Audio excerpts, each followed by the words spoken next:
Welcome to Breaking Initiative. Don't forget to like and subscribe down below. Also, we are on Apple Podcasts. We are on Spotify. We are on, I don't know, other podcast formats. My name is Brett. And I'm Rob. This is the show where we break down our own tips and tricks to help you get the most out of your tabletop games. We bring you news from around the community, discuss some of our favorite topics about the hobby and what's happening, give you some of our old war stories from days past. Back in my day, you had to roll and then get really stabbed. What? Did you? Was that Dungeons and Dragons? No. Was that like gambling in a back alley? It was gambling in a back alley. Right. It's not the same thing. A lot of other things went down that day. Which was mine. It was my day. Right. Well, hopefully you made out with some winnings, but nope. No, just a missing spleen. Yes. Okay. So, and a little bit of bunch of ice. Yes. So, coming off of our last video of how to start a campaign, it almost seemed like we planned this. What? No, we don't plan anything. No, we don't. We really don't. But we did not plan this. How about we're going to talk about the best ways, in our own opinions, to end a perfect campaign. Okay, first off, he said an hour on opinions. I haven't been through too many endings. I don't know what the best way is. Yeah, so you this keep is skipping out right before the end every time. I'm banking on you on this one. Okay. And so I got some, because you're the DM. You DM many things, and you've been through many endings. What are the things that stick out to you when it came to ending a campaign? Right. So, ending a campaign is Speaking to the mic. Ending a campaign can be really hard. I'm used to having it right in front of me. I'm just like that whole looking right in your face thing. It's actually the right thing to do, Rob. Oh, okay. You don't need to look into my eyes. It's weird. I'll look this way. Okay. So first of all, congratulations having a campaign that lasts like enough time that it actually gets to the end. That is like in and of itself just like the pinnacle of Dungeons and Dragons, actually getting to a satisfying ending and not just like teetering off because of work, because we're all adults, or because school was too hard, and everyone had to focus on stuff, or because that one guy smells or is an asshole, and he just derailed the campaign because he decided to make some sort of weird weeaboo catfolk person that wears in a skimpy bikini and made everyone uncomfortable. Instead, we actually made it to the end of the campaign. All of those are real examples. Are they? Yes. So you make it to the end of the campaign, and you're the DM, and there's this amount of closure is probably the word I'm going to use the most. Got it. You kind of have to have a lot of closure for each of the characters. I'll do a closure count. We're at 2. Well, with each character, they all come with their story that their character has had since the beginning. In a lot of cases, they haven't because new character. But all of them hopefully have been around for a while, and the players that actually love their characters they have. And it's a good idea to, for instance, the big bad evil guy, the big evil villain has finally been defeated, or the problem has been solved. And you can't just do that and then cut to black. Right. You need something that's almost sort of bittersweet, or that's not necessarily handing them everything that they would ask for in a platter, but like keep in mind what the players have done up to that point. You might have players that have told you or hinted at they have some sort of goals in mind, long-term goals. Often they don't get met over the course of the campaign because you got like 6 people with different ideas of which way to go. Unless if it's a whole arc. Right. They can't all go back to your your dad's house from 3 cities back to allow you to get some closure because, whatever. He never told you I love you. Yes, something like that, or you needed to find his old sword or whatever that was hidden away in some place, and the DM was like, "There's no time for this. This is a 10-page backstory you gave me, right?" It's actually the best sword of the game, though. Yes. Best sword. By the way, it's a +5 Vorpal longsword, my father's sword. It's legendary. He got it from like a god. Right. Yeah. Yeah. So based off of what I'm hearing, it sounds like, based off, the encounter would start on the big bad at the end of the campaign. It almost would be like a whole other session. Almost. To end a campaign. You can do that. It's kind of hard to do that, I think, with an actual, like a typical campaign. Mm-hmm. Like when you're doing like a show for like a bunch of people, like on like a, gosh, I've mentioned it every single episode, Critical Role or some sort of big. Why do you mention them? It's not like that. It's almost like I can like put a hashtag Critical Role in the video, and then drive some traffic towards us. No, no. In reality, it's just a great example for a lot of people. Have seen Shameless plug. Get it. If you don't have some big show like that you're putting on, some sort of production, you're entertaining the players at the table. So they're coming back for one more. They might, if they're really into role playing, they might that might be a good idea to do a whole I would say it's more or less really into role playing, because they really try and stick it to like, hey, these cameras are on, but for the most part, we're just playing D&D. And for the story, maybe at home he wouldn't have like done like an extra wrap up episode. But actually, no, the way campaign 2 ended, it was like, oh hey, there's a big bad, but then there was like this small plot big bad kind of guy that they took care of, but they like wiped the floor with him. And but it was a quick encounter, so it wasn't like the whole last episode was like just saying goodbye. There actually was a little bit of a fight even there.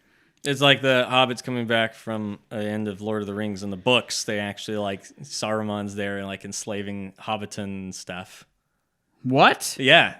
Oh gosh. Yeah, it's like, spoiler. When is this gonna end? You're like reading it, like I thought that was the end. Nope. They destroyed the ring. Okay, then we can save the hobbits. It's like it's not as big as like Sauron, but whatever. You have that's a good idea to give, if you can give it some sort of story structure.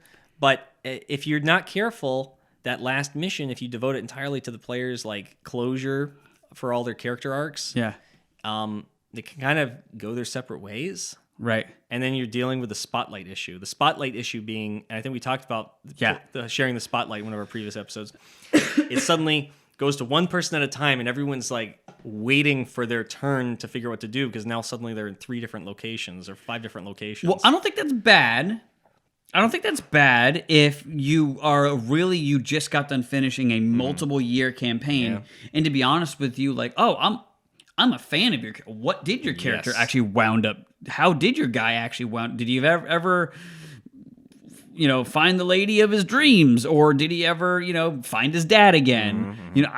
I don't know. As the other players, I think there's a sense of relief, and there's also maybe if it's a really good campaign, there will be this vibe of like, I don't even want this to end. Sure, yeah, no, go ahead, man. What is your how are you ending? All right, cool. I'll sit here for 15 minutes, listen to how the DM and you guys banter back. All right, cool. Now it's my turn. It really depends on the group. So it really does. DM, figure like get a feel for your group and how like maybe you have a group of players that just don't really care about their backstories, and they were really just interested in completing this campaign. Or a lot of their backstory really isn't so much of their story now as everything that happened in the campaign. Exactly. The point I was trying to get to. Yeah. Yes. To where they are invested in the actual campaign as it's happening. So these characters that you've been placing everywhere, that they've made relationships with, evil NPCs that have been driven away, and you have like these very memorable characters that they're invested in, and they want to go back to that. You have the whole party together. So that's really a good goal to do, is wrapping up everybody's story before you get to the little things. What I found is the most successful one for most of the kinds of campaigns I run is you wrap up the whole story. You get the quest reward turn-in, where you go to the king, the lord, everybody has a home. Everybody has the sage that originally sent you on this journey. Yes, right. And he, you get the reward of, hey, you did all this great stuff. We're forever in your debt. No, and it's fine. I'll just adjust to you. It's fine. The microphone again, and you. But then you can just kind of go back to what were these characters' goals. Sometimes their goal was, there's that unresolved thing where all my people were being held captive by the giants, and I'm gonna see if I can use all the strength I've mustered in this journey to go back there. And then he just bids his farewell, and he goes off. I call it the Avalon Ending. If you're familiar with King Arthur. No, not really. Sure. Go ahead. At the end of King Arthur's story, he doesn't necessarily die. He's like Schrodinger's cat, right? He's both dead and alive. He was wounded so badly in battle that they put him on a boat, sailed him off to the island of Avalon, and nobody knows what happened. Right. He either got better or he didn't. And when you don't find out what happened to them, it's almost like they're immortal in a way. Right. Through the stories that are told about everything before that. Because that's what's most important about the characters, what they did, not how they died. Right. Unless they died in the last mission, which is also a very memorable. Now you have the crux of the story right there. Your character died in the battle with the big bad evil guy, and now there's just a few of you guys left. Now it's a funeral. It's remembering those that you lost along the way, that kind of thing. All these things play it up. This is the big moment, and end on a crescendo, and the climax is now over. Or even if, however, how big the big evil thing was, and you defeated it. Right. A god or a demigod came down, and you died in that. Your character died. That character died in that battle, but basically they rewarded with bringing him back. This is there's a word for this. What is that in storytelling? Oh yeah, Deus ex machina. Yeah, where the literally a god will come out of nowhere and solve a major problem for the party. It's a cliche. It's been going back as far as stories have been told. It works. Yeah, it works. If the problem's big enough, right? The world was going to get destroyed. Maybe then that can kind of play into it where it's like, hey, we noticed you got, the gods. We noticed what you did down there. All right. We're not going to... Be careful not to do too much with that in the end, unjustified, because then it would just create a bad taste in their mouth of, why didn't they do everything? Even better. Better. What if multiple died, 2 died, and then the demigod guy comes back and he's like, listen, you guys did a great thing. Just pick one. Yeah. Just pick one to come. We can't. Man, why do we have to worship the god of fate and luck? We can't. Why couldn't we have done the good one that just brings everyone back? Damn it. Just pick one, and I might even choose the other one to bring back. If there's a point for a deity to appear, it's the last mission. Yeah, but don't overdo that. It's also good to keep it a small story. And I would say have some roles involved. Right. Don't let that be its thing, but let there be a chance of failure. the god failed to bring. I thought I knew how to do this. Or they're tapping in to do it, and it's they feel and they see breaths happening or something, but then it's they failed their last one. It's it went away. So a god doesn't specifically show up, but there is there is a kind of like what some people do with the resurrection spell, where it's not just I resurrect you, you're good. It's actually what are you sacrificing? You have to give something to get this thing to happen. What are you persuading the god that you're using to actually resurrect this body? Because they're kind of outside of the life and death thing. That's kind of how a lot of them work. Right. We did a whole episode on handling death. Yes. So that's if you're interested in doing something like this, that's a good place to Yes. go look at that video. Yep. But anyways, not that happens. A lot of times they make it. We make it at the end. You know, if we're all over level 6, we're basically gods. Yeah. You can't kill them. You gotta really go out of your way. Pretty hard, to murder especially if one you of have them. 2 clerics. Yeah. Yeah. So, so we got the idea of like the wrapping up. You know, I feel like it's kind of easy where you're just going to give them the spotlight. Some people they're just going to get the spotlight. Mm-hmm. I would say, did you put any? And this is a question from a player to a DM. Mm-hmm. Did you put any like thought in like, oh, basically like a paragraph a person? Or like, hey, I'm going to give them a few minutes to wrap up their guide. I like to think about really long and hard about what their goals were and really kind of write what I think that they would do so that I have something to play off of. They often always surprise me with something else, which is great. But with that expectation, that's also the expectation of the NPCs, what they might have thought about them.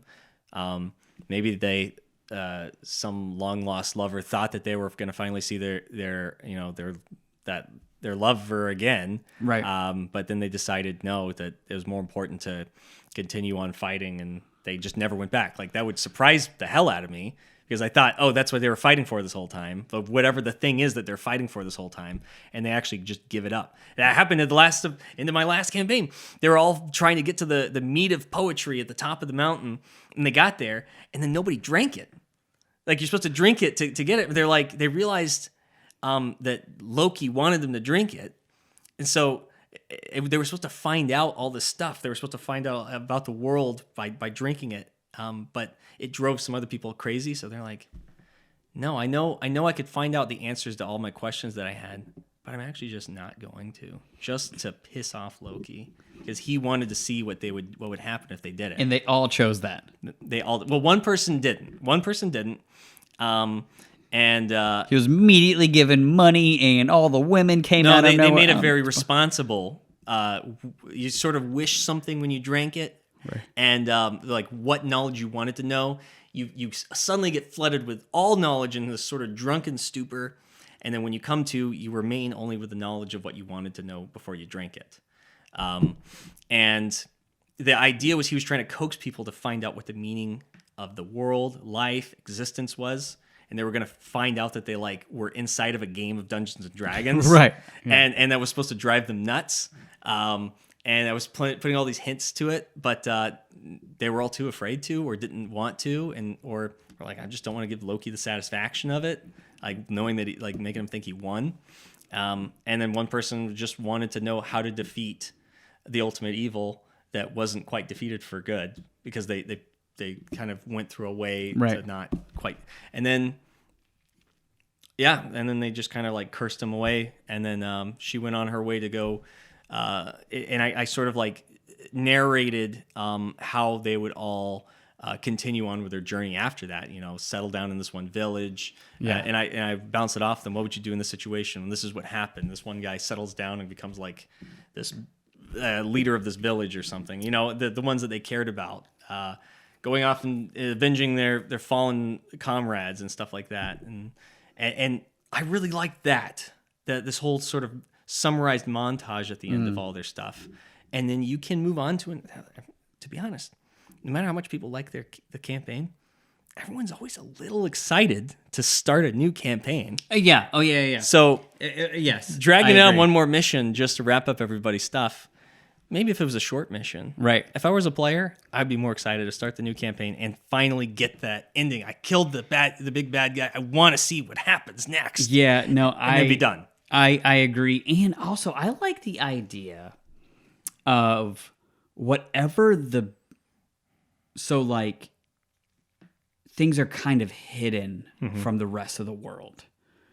Where you have this group where the final big bad or something wasn't just this, oh look, the defenders of this planet came and they defended for us and now they are great, but almost like it was like this secret battle, and this secret big bad battle, and then now it's like they almost afterwards they gained some recognition because they learned all the people around, but for the most part they go back to just like a humble kind of lifestyle because they've had it all. Yes. Yeah. Or if they decide to do that, they can, because the big bad wasn't just this obvious giant thing in the sky that they fought and won and everybody saw it. Mm-hmm. Yeah, maybe they're not famous. Maybe they defeated something that was antagonizing them, and now they're just sort of like, maybe it was like some warlock's patron. It's like, that's not saving the world. You're saving your friend. Right. And now they finally get to just live a normal life. That's also in and of itself kind of interesting. Yeah, I agree. So, anything else, Rob? Yes. One last thing. I think I actually got one. Oh yeah? It actually is a question. Sure. Ending in a negative. Ending in like, there's actually no way to win. And I don't want to say win. There's no winning in D&D, but there's no way that something good comes from this. Like, you beat the big bad, but guess what? It's even worse. It's not what you thought. What do you think about that? Like, you're still trapped, or you're still, or it sends you into, or there's a giant sacrifice that you have to do to actually defeat the evil. So, like, there is no life after this. Oh, like you're sacrificing yourselves. I mean, that in and of itself is just a great, like, powerful, bittersweet ending where you are having to choose. And I've had this happen before. They had to choose between saving their own lives in order to continue fighting something to keep the world alive. They had to fight this thing forever, because if they defeat it, the world ends for everyone. And if they allow it to consume everybody, the world also ends for everybody.